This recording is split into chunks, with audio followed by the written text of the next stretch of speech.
Eternals 2. 2023. Arishem the judge has kidnapped Circe, Kingo and Phostos. He has brought them to Olympia, the place where Eternals are made. The planet factory is controlled by some guards, led by the mighty Cronus, all Eternals. These Eternals have no feelings and live only to defend Olympia, in name of Arishem. Arishem puts Circe, King and Phostos in a cage, then he goes away to watch and judge their memories. Meanwhile, in the Eternals' spaceship, the Domo, Eros presents himself to Macquarie, Athena and Druid. He is an Eternal like them and wants to help. He leads them to a planet to meet his mentor and leader, Zuras, a powerful, old, and wise Eternal. Zuras is very wise and kind and talks about his past. He was the leader of an Eternal family on his planet, but after so many wars, his people kill theirself and his friends. After the extinction of his people he was alone, but then decided to create a safe place for his brothers and sisters lost like him on that planet. Zuras knows many things, in fact he informs them the current situation of Circe and the others on Olympia. He offers help and he has a plan to save the other Eternals. Zuras has the power of controlling the Eternals' gold energy, basically he has a bit of all their powers. Eros is very curious to meet people from the planet where his brother Thanos has been defeated. Meanwhile Arishman is judging planet Earth. We see a lot of flashbacks about human history, civilization, arts, and the Avengers for the good, wars, pollution, and villains for the bad. On the planet, Zuras reveals to have had Modwiri in the past, but with time he learned how to control his mind. He teaches Athena how to, and they seem to bind, like father and daughter. In this place is explored the relationship between Druid and Macquarie, and we can see some flirts between Athena and Eros, the god of love. He opens himself. A flashback reveals Eros' past on Titan. On his planet his Eternal family has an extreme war with the Deviants, he was the last of them. The leader of the planet, Alars, adopted him as a son and he lives with his step-brother Thanos as a prince.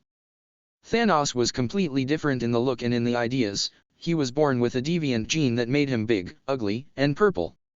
Thanos has always hated Eros, but he loved his people.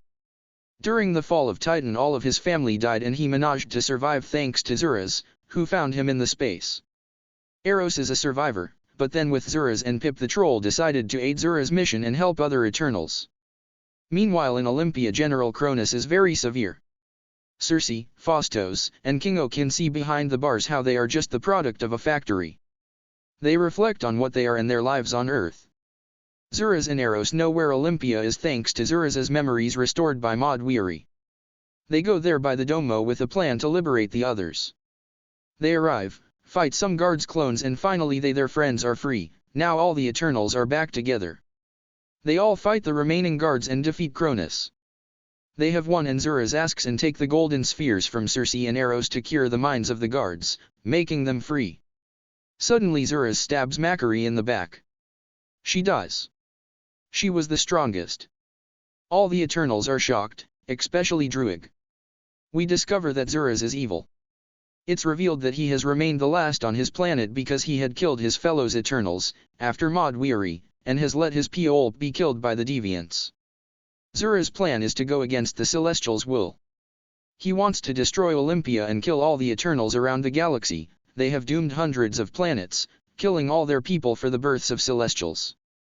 Zuras cures and power up the guards' clones, especially Cronus. They are now totally under Zuras' control. He has the spheres and without them Circe can't contact Arishem. Eros feels betrayed by the father figure. Then Zuras offers to Athena an alliance. He tries to convince her addressing all the things that she has remembered due to Modwiri, but she refuses it. She still loves her family. A big battle starts.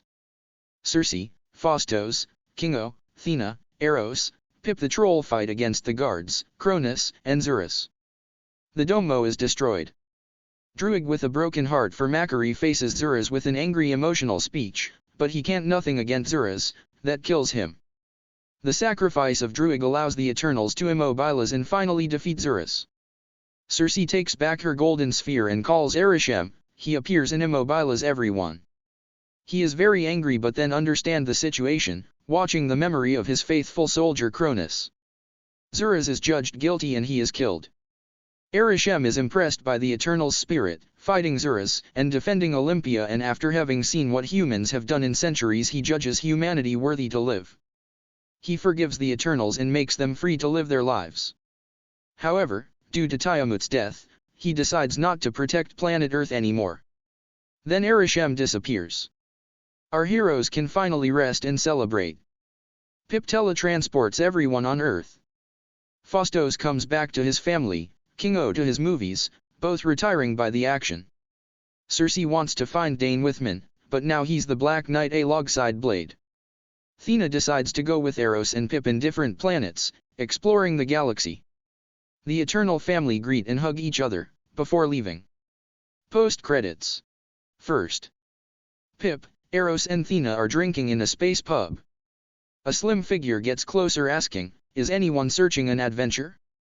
He is Adam Warlock, he is recruiting the new team of the Guardians of the Galaxy. Second.